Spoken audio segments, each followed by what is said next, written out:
Hello friends, this is S P Singh and welcome to smarter everyday. प्यारे दोस्तों, बात करेंगे BEd third semester according to Kanpur university जो आपका पेपर फर्स्ट है, शैक्षिक प्रशासन और विद्यालय।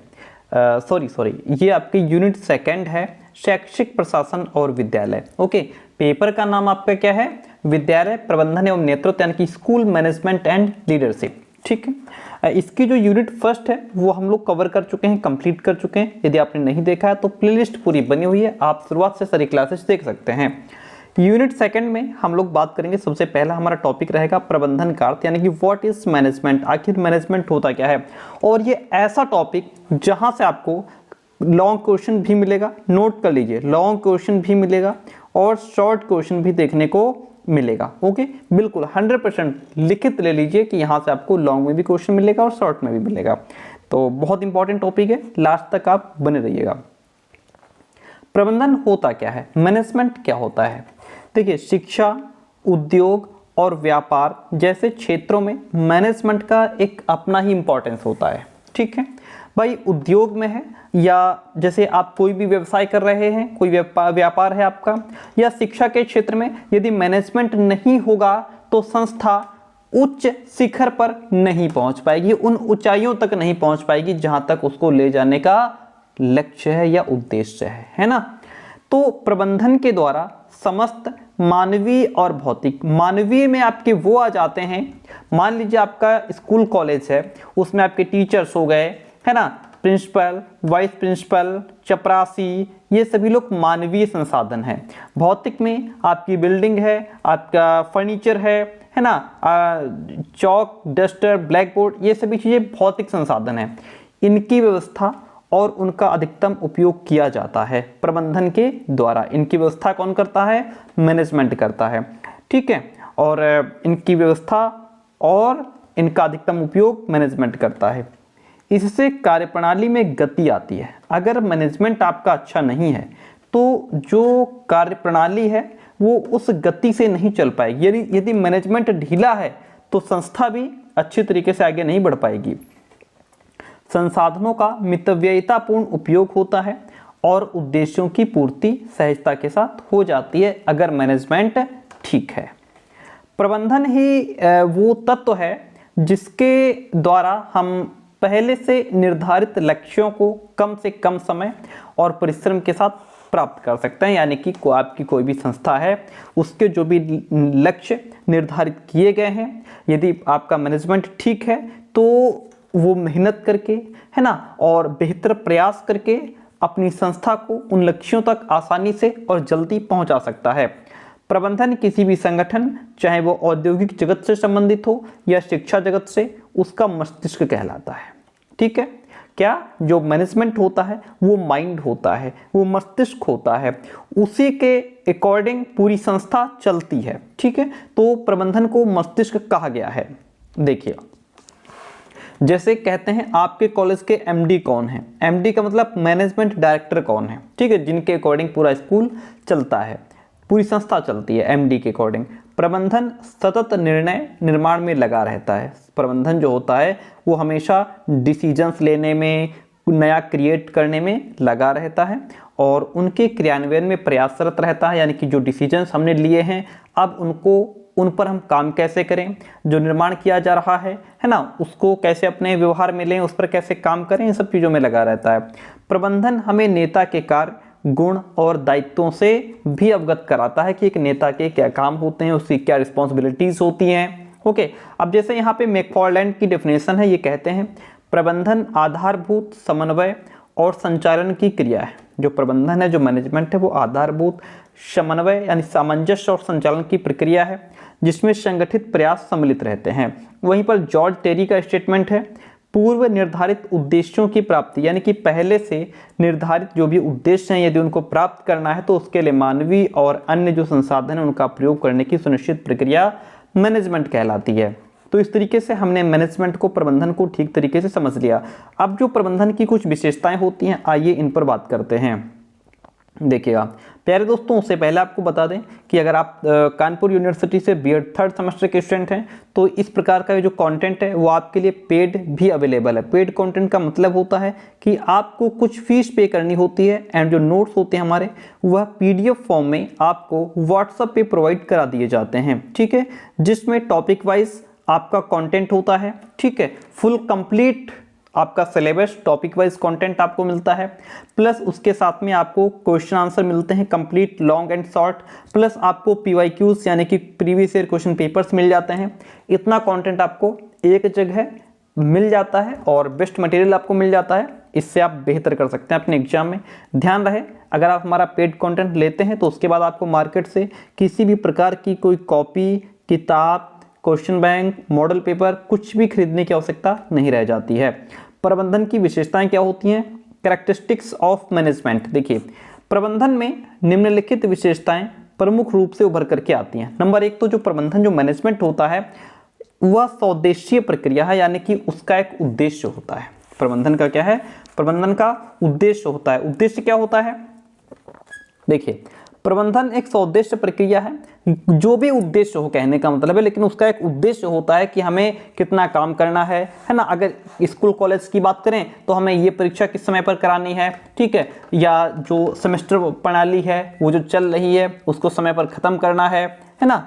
पूरे उद्देश्य उसके निश्चित होते हैं। प्रबंधन का कोई ना कोई उद्देश्य होता है। इसका उद्देश्य सरल, सुगम और प्रभावी रूप से किसी कार्य के पूर्व निर्धारित उद्देश्यों को प्राप्त करना है, यानी कि पहले से जो निर्धारित उद्देश्य उनको प्राप्त करना है। प्रबंधन का अस्तित्व इसलिए है क्योंकि ये वांछित उद्देश्यों की प्राप्ति का एक प्रभावी साधन माना गया है, ठीक है। तो इस तरीके से प्रबंधन स्वदेशीय प्रक्रिया है। आगे बात करते हैं, प्रबंधन से कार्य की सफलता बढ़ती है मैनेजमेंट से। देखिए कैसे? प्रबंधन का केंद्र बिंदु सफल कार्यों का आयोजन करना है। प्रबंधन का केंद्र बिंदु क्या है? सफल कार्यों का आयोजन करना। भाई मैनेजमेंट का मुख्य काम यही है कि जो भी कार्य किए जाएं वो सफल हों, जिन भी कार्यों का आयोजन किया जाए वो सफल हों। प्रबंधन की सहायता से ये जानना सरल होता है कि कहाँ से कार्य प्रारंभ किया जाए, ठीक है, कौन से संसाधन जुटाए जाएं, उनका सर्वोत्तम उपयोग कैसे हो और कार्यों को सफलता कैसे मिले, ठीक है। आई बात समझ में? यानी कि काम को कहां से शुरू किया जाए और उस काम को करने के लिए कौन कौन से संसाधन जुटाए जाएंगे, मानवीय भी जुटाए जाएंगे या भौतिक ही जुटाए जाएंगे, या मानवीय और भौतिक संसाधन मिलकर के काम करेंगे, फिर उनको हम बेहतर तरीके से उनका उपयोग कैसे कर सकते हैं और फिर हमें उस काम में बेहतर सफलता कैसे हासिल हो सकती है।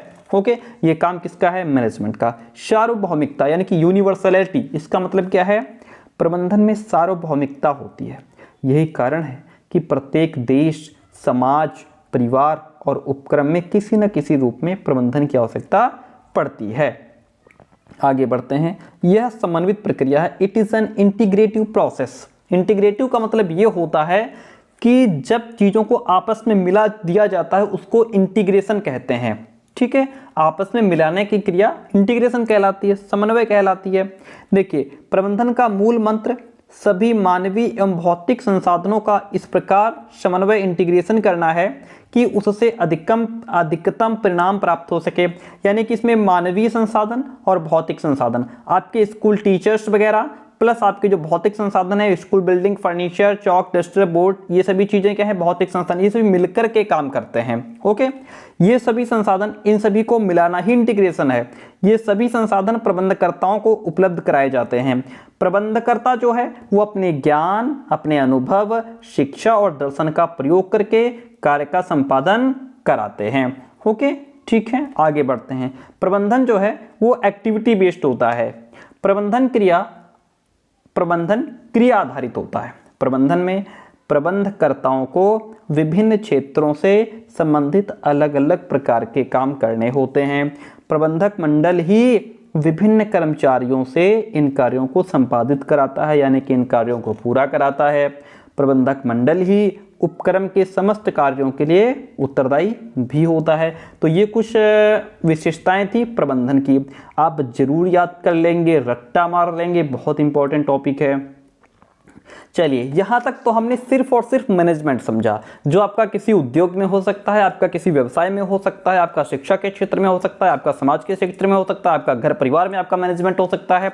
लेकिन अब बात करते हैं यहाँ पे हम सिर्फ और सिर्फ शिक्षा से संबंधित मैनेजमेंट की। एजुकेशनल मैनेजमेंट क्या होता है देखिएगा। देखिए शिक्षा प्रबंधन जो है वो एक विशेष प्रक्रिया है। शिक्षा प्रबंधन कैसी प्रक्रिया है? शिक्षा का प्रबंधन यानी शिक्षा प्रबंधन, एजुकेशनल मैनेजमेंट एक विशेष प्रक्रिया है। शिक्षा प्रबंधन का मुख्य उद्देश्य स्वतंत्रता से पूर्व विद्यार्थियों को पुस्तकीय ज्ञान के माध्यम से केवल उच्च शिक्षा प्राप्त करने के लिए तैयार करना था। अगर यहाँ पे शिक्षा प्रबंधन की बात सिर्फ और सिर्फ स्वतंत्रता से पहले की बात करें तो उस समय में विद्यार्थियों को जो किताबी ज्ञान है, जो पुस्तकीय ज्ञान है, उसी के माध्यम से केवल जो उच्च शिक्षा प्राप्त करते थे विद्यार्थी उनको तैयार करना था, ताकि वे थोड़ा लिखना पढ़ना सीख करके कुछ काम कर सकें। ठीक है, लेकिन स्वतंत्रता के बाद क्या हुआ? देश में कई परिवर्तन किए गए। इसमें सबसे बड़ा परिवर्तन जो है वो शिक्षा के क्षेत्र में हुआ है। इस परिवर्तन के द्वारा शिक्षा को जीवन से जोड़ने की आवश्यकता महसूस की गई और इसके साथ साथ विद्यालय प्रबंधन की कमी को भी महसूस किया गया कि स्कूल मैनेजमेंट भी बहुत आवश्यक है। शैक्षिक प्रबंधन की अवधारणा यानी कि जो कॉन्सेप्ट है उसमें शिक्षा एक व्यवसाय के रूप में लिया गया है कि जो शिक्षा है वो एक व्यवसाय है जिसमें अध्यापक अपने ज्ञान और कौशल की सेवाएं विद्यार्थियों को देता है। शिक्षा की प्रक्रिया को बहुत आसान भाषा में लिखा है, आप आसानी से समझ पाएंगे। शिक्षा की प्रक्रिया को सुचारू रूप से चलाने के लिए उत्तम प्रबंधन की आवश्यकता होती है, यानी कि जो एजुकेशन का जो प्रोसेस है यदि वो ठीक तरीके से चल सके, काम कर सके, है ना, तो उसके लिए उचित मैनेजमेंट की आवश्यकता होती है। ओलिवर शेल्डन के अकॉर्डिंग कहा गया है कि प्रबंधन उद्योग यानी कि विद्यालय और शिक्षा की वह जीवनदायिनी शक्ति है जो संगठन को शक्ति देता है, संचालित करता है और उसको कंट्रोल करने का काम भी मैनेजमेंट करता है। शैक्षिक प्रबंधन एक विशेष प्रक्रिया है। विद्यालय के कर्मी यानी कि जो कर्मचारी हैं और विद्यालय संस्था के संचालन के लिए शैक्षिक प्रबंधन का होना अत्यंत आवश्यक है। शिक्षा के क्षेत्र में प्रबंधन की प्रक्रिया शैक्षिक प्रबंधन कहलाती है। शिक्षा के क्षेत्र में जो मैनेजमेंट प्रोसेस है उसी को एजुकेशनल मैनेजमेंट कहा जाता है। अब शिक्षा से संबंधित कुछ परिभाषाएं हैं, जैसे कि कुंटज ने कहा है, औपचारिक समूहों में संगठित लोगों से काम कराने की कला का नाम ही प्रबंधन है। औपचारिक समूहों में संगठित लोगों से काम कराने की जो कला है वही प्रबंधन है। व्यक्तियों से काम लेने को प्रबंधन कहते हैं। भाई आपके अंदर व्यक्तियों से काम लेने की स्किल है, कौशल है, तो आप जो है इसका मतलब है कि आप मैनेजमेंट कर रहे हैं। स्टैन लेवेंस के अकॉर्डिंग कहा गया है, प्रबंधन सामान्य रूप से निर्णय लेने एवं मानवीय क्रियाओं पर नियंत्रण रखने की विधि है। प्रबंधन सामान्य रूप से क्या है? एक निर्णय लेने की विधि है, ठीक है, और जो मानवीय क्रियाएं हैं उन पर कंट्रोल भी रखता है, जिससे पूर्व निश्चित लक्ष्यों की प्राप्ति की जा सके और किसी प्रकार की कोई बाधा उत्पन्न ना हो। यदि कोई बाधा आती भी है तो उसको भी जो है मैनेजमेंट प्रबंधन की तरफ से उसको दूर किया जाए। शिक्षा प्रबंधन की कुछ विशेषताएं हैं। विशेषताएं क्या हैं? जैसे कि शिक्षा में प्रबंधन एक उद्देश्यपूर्ण प्रक्रिया है जिससे शिक्षा के उद्देश्यों को प्राप्त किया जा सकता है। सिंपल सी बात है। और शिक्षा में प्रबंधन जो है वो एक सामाजिक प्रक्रिया है। क्योंकि सामाजिक प्रक्रिया क्यों कहा गया है? क्योंकि इसमें जो मानवीय संसाधन है, जो लोग हैं, जिन लोगों से काम लिया जाता है, उनको समाज की तरह आपस में जोड़ करके, बांध करके, एक दूसरे के प्रति भ्रातृत्व भाईचारे की भावना को रख करके उनसे काम लिया जाता है, ताकि वो संगठित होकर के समूह बना करके एक साथ रह करके काम करें। ठीक है, यदि हमारी संस्था में जो भी कर्मचारी हैं, यदि वो आपस में मिलजुल करके नहीं रहेंगे, एक दूसरे के प्रति भेदभाव होगा, ऊंच नीच का भेदभाव होगा, तो हमारी संस्था ऊंचे लेवल पर नहीं जा पाएगी, क्योंकि वो फिर आपस में मिलकर के काम नहीं करेंगे। तो इसीलिए इसको सामाजिक प्रक्रिया कहा गया है। शिक्षा में प्रबंधन मानवीय व भौतिक संसाधनों के सामूहिक प्रयासों का प्रतिफल है। शिक्षा में प्रबंधन सभी स्तरों के लिए आवश्यक है। शिक्षा में प्रबंधन एक विशिष्ट प्रक्रिया है। शिक्षा में प्रबंधन की सफलता विद्यालय के विकास को गति देती है। प्रबंधन की सफलता जो है विद्यालय के विकास को गति देती है। यदि प्रबंधन मैनेजमेंट आपका सक्सेस है, अच्छा है, तो विद्यालय के डेवलपमेंट की जो गति है वो बढ़ जाएगी, आपका विद्यालय जल्दी गति कर जो है विकास कर जाएगा।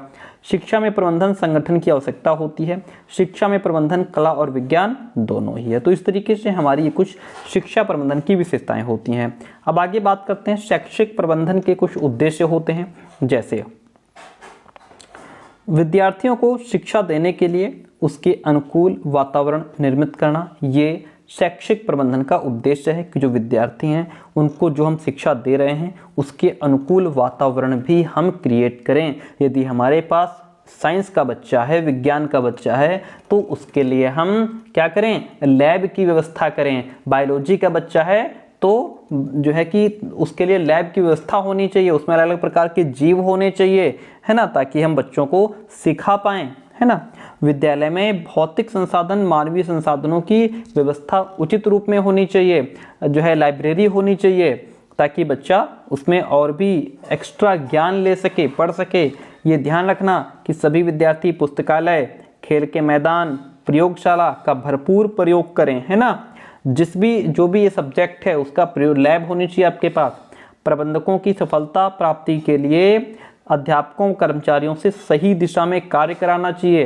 प्रबंधन कार्यों का समय समय पर मूल्यांकन करना चाहिए, ठीक है। जो भी कार्य आवंटित किए गए हैं, बांटे गए हैं, उनका सभी का मूल्यांकन करना चाहिए, कौन किस तरीके से काम कर रहा है, ठीक है, ताकि समय समय पर उपलब्धियों का पता चल सके, है ना। और उपलब्धियों का पता चलने के साथ साथ हमें कमियां भी हमारे जो है जानकारी में आएंगी कि कहाँ पे कमी रह रही है, उनका जल्दी से जल्दी निराकरण भी किया जाना उचित होता है।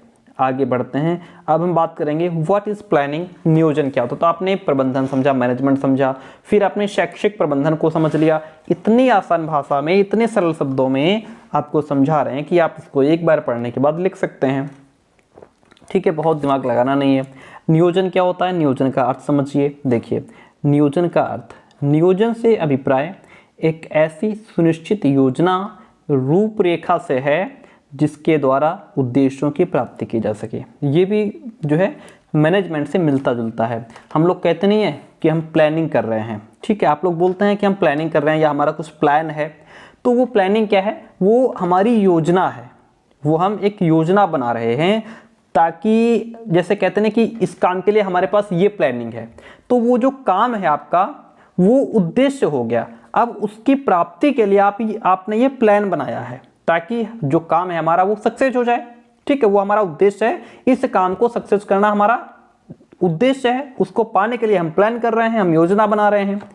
कार्य प्रणाली को बिना किसी बाधा के आगे बढ़ाया जा सके, सहयोगी व्यक्तियों और परिस्थितियों का लाभ उठाया जा सके और सहायक सामग्री और उपलब्ध वस्तुओं का समुचित उपयोग किया जा सके। यह प्रगतिशील प्रक्रिया है। कैसी? यह प्रगतिशील प्रक्रिया है जो वर्तमान के साथ भविष्य को भी देखती है। कैसे? भाई देखिए, ये क्या हो गया, वर्तमान के साथ भविष्य को देखने का मतलब क्या है कि जब भी आप कोई प्लान करते हैं तो उसमें सिर्फ और सिर्फ प्रेजेंट को नहीं देखते, आप भविष्य को देखते हुए प्लान करते हैं, है ना, कि इसमें भविष्य में क्या खतरा आ सकता है, क्या प्लस पॉइंट हो सकता है, क्या नेगेटिव पॉइंट हो सकता है ना।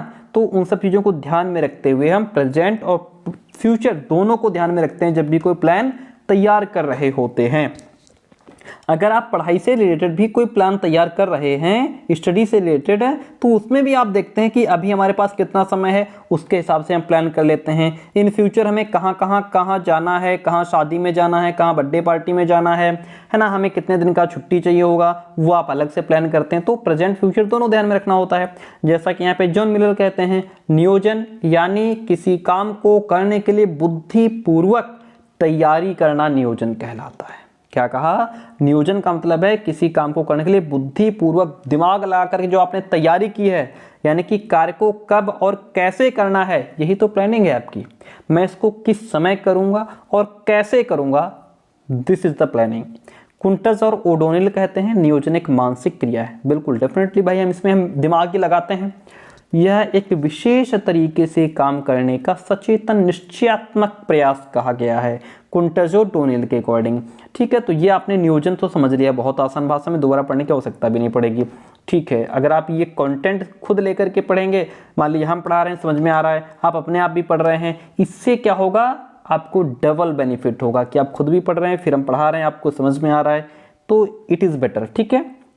अगर मान लीजिए आप किसी कोई किताब लेते हैं, तो किताब में क्या होगा कि कॉलेज तो आप पहली बात जाते नहीं हैं, अगर जाते भी हैं तो आपको सारी क्लासेस नहीं होती हैं, टीचर्स अवेलेबल नहीं है।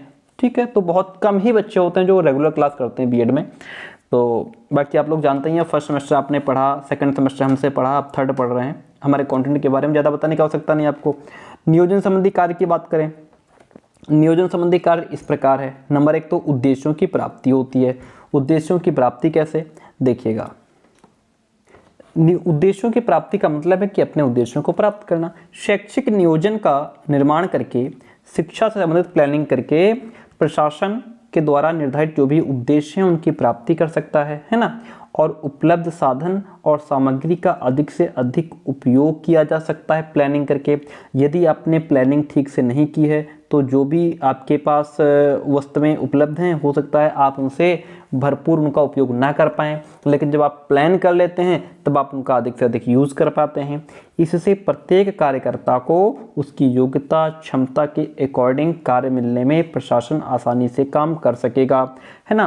प्लान करके आप जो है लोगों को, जो भी आपकी संस्था में काम कर रहे हैं उसको आप काम बांट देते हैं, और जो जिस योग्य होता है उसके अकॉर्डिंग उसको काम दे देते हैं। आवश्यकता की पूर्ति होती है प्लानिंग से। योजना छोटी हो या बड़ी, इसके निर्माण से आवश्यकता क्या है और लक्ष्य क्या है, दोनों ही हमारे पूरे हो जाते हैं। अतः प्रशासन को इसके निर्माण में वर्तमान, भूत और भविष्य को ध्यान में रखना चाहिए, ताकि छोटी योजना को भी आवश्यकता के अनुसार बड़ा बनाया जा सके। विभिन्न अनुभवों का ज्ञान हो जाता है। योजना निर्माण से होता क्या है, प्लान बनाने से क्या होता है, प्रशासन को विभिन्न परिस्थितियों, कार्यों, कार्यविधियों, कार्यकर्ता और उसकी योग्यता एवं अनुभवों का पता चलता है। क्या, योजना निर्माण से प्रशासन को जो अलग अलग प्रकार की सर्कमस्टांसेज हैं, कंडीशंस हैं, जो भी कार्य विधियाँ हैं, किस कार्य को करने में किस प्रकार की विधि का प्रयोग किया जा रहा है, कार्यकर्ता कौन से तरीके अपना रहा है, उसकी योग्यता क्या है, उसका अनुभव क्या है, इन सब चीज़ों का पता चलता है। ठीक है। इसका उपयोग वो कुशलतापूर्वक करके लाभान्वित हो सकता है। इससे प्रभावी नियंत्रण की स्थापना भी पॉसिबल है। जोखिम कम हो जाता है। योजना बना लेने से प्रशासन उस अनिश्चितता और जोखिम को कम करता है जो इसके निर्माण के बिना होती है।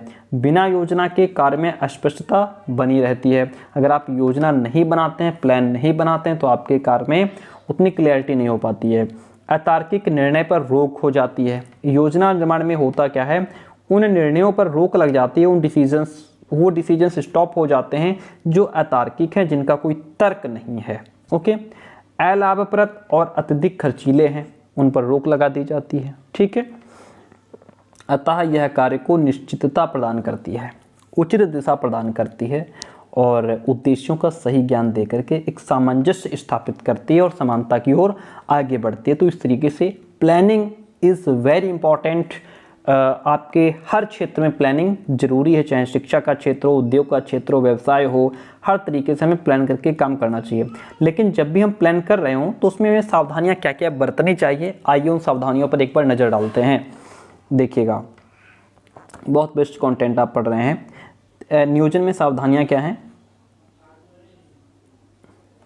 योजना का निर्माण प्रजातंत्र के सिद्धांतों पर होना चाहिए। योजना का निर्माण जो है वो प्रजातंत्र के सिद्धांतों पर होना चाहिए। सभी को अपने विचार रखने की स्वतंत्रता होनी चाहिए। बिल्कुल, जब भी आप कोई प्लानिंग कर रहे हो तो उसमें आप सभी के मत को सुने। यदि आप सबके साथ बैठ करके कोई प्लान कर रहे हैं तो आपको सबकी सलाह लेनी चाहिए। सबका अपना अपना विचार होता है। ठीक है। कौन बेस्ट सॉल्यूशन दे दे ये कोई नहीं जानता है, तो सबको अपनी अपनी बात रखने की फ्रीडम होनी चाहिए। योजना का उद्देश्य कम से कम समय और कम से कम खर्च में उत्तम काम होना चाहिए। सबसे बड़ा उद्देश्य यही होना चाहिए कि जो भी हम प्लान कर रहे हैं इसमें एक तो समय कम लगे, यानी कि जिस कार्य को लेकर के हम ये प्लान बना रहे हैं उस काम को होने में समय कम लगे, पैसा हमारा कम खर्च हो और रिजल्ट हमें बेहतर मिल जाए, ये प्लानिंग आपको करना चाहिए। योजना का निर्माण शैक्षिक उन्नति के लिए होना चाहिए कि शिक्षा के क्षेत्र में अच्छी प्रोग्रेस हो जाए। कार्यकर्ताओं को हर लेवल पर उनकी क्षमता और योग्यता के हिसाब से ही काम बांटना चाहिए। ये नहीं कि आप क्या इंग्लिश पढ़ा लोगे, आप क्या हिंदी पढ़ा लोगे, या क्या आप कंप्यूटर पढ़ा लोगे, इस तरीके से काम पूछ करके नहीं दिया जाना चाहिए। उसकी योग्यता देखनी चाहिए, उसकी क्षमता देखनी चाहिए, उसके हिसाब से काम आपको बांट देना चाहिए। और कॉलेज में होता क्या है, मिश्रा जी क्या आप कंप्यूटर पढ़ा लोगे, अरे हमने कभी पढ़ाया नहीं, अरे देख लो उसमें होता ही क्या है, बस बच्चों को लेक्चर देना है, चले आना है, देख लो थोड़ा एडजस्ट कर लेना, इस तरीके से काम चलाते हैं। ठीक है, दैट इज़ नॉट गुड। योजना निर्माण के समय ध्यान रखना चाहिए प्लान बनाते समय कि सभी व्यक्तियों का सहयोग सक्रिय रूप से मिले, यानी सभी एक्टिव होकर के, सभी सक्रियता निभाते हुए अपना जो है मत रखें। योजना में स्वाभाविक रूप से लचीलापन होना चाहिए। लचीलेपन का मतलब यहाँ पे ये है कि आपके प्लानिंग में यदि कुछ कमी रह गई है तो उसको बाद में एडजस्ट किया जा सके, है ना, या कुछ चीज़ और बढ़ानी है तो उसको ऐड किया जाए, यानी कि आपकी जो योजना है वो लचीली हो, हम उसको समय आने पर उसमें कुछ बदलाव फेरबदल कर सकें ताकि समय और आवश्यकता के हिसाब से उसमें कुछ परिवर्तन भी पॉसिबल हो पाए। ठीक है, अब अगला टॉपिक है हमारा नियोजन में शिक्षक की भूमिका क्या है। फिर आएगा संगठन। अब देखिए नियोजन में शिक्षक की भूमिका, चलिए यहाँ से हम लोग नेक्स्ट क्लास में डिस्कस करेंगे। और अगर जैसा कि हमने कहा था, अगर आप चैनल पर नए हो तो सब्सक्राइब जरूर कीजिएगा, एंड कंटेंट अभी तक ना लिया हो तो फटाफट से इस नंबर पे व्हाट्सएप मैसेज कीजिए। ढेर सारे स्टूडेंट्स ऐड हो चुके हैं जिनको फुल कंटेंट दिया गया है, क्वेश्चन आंसर दिए गए हैं, प्रीवियस ईयर क्वेश्चन पेपर दे दिया गया है, फुल कंटेंट उनको दे दिया गया है और बेहतर तैयारी चल रही है। ठीक है, आप भी जुड़ जाइए। थैंक यू सो मच, मिलते हैं बहुत जल्दी नेक्स्ट क्लास में।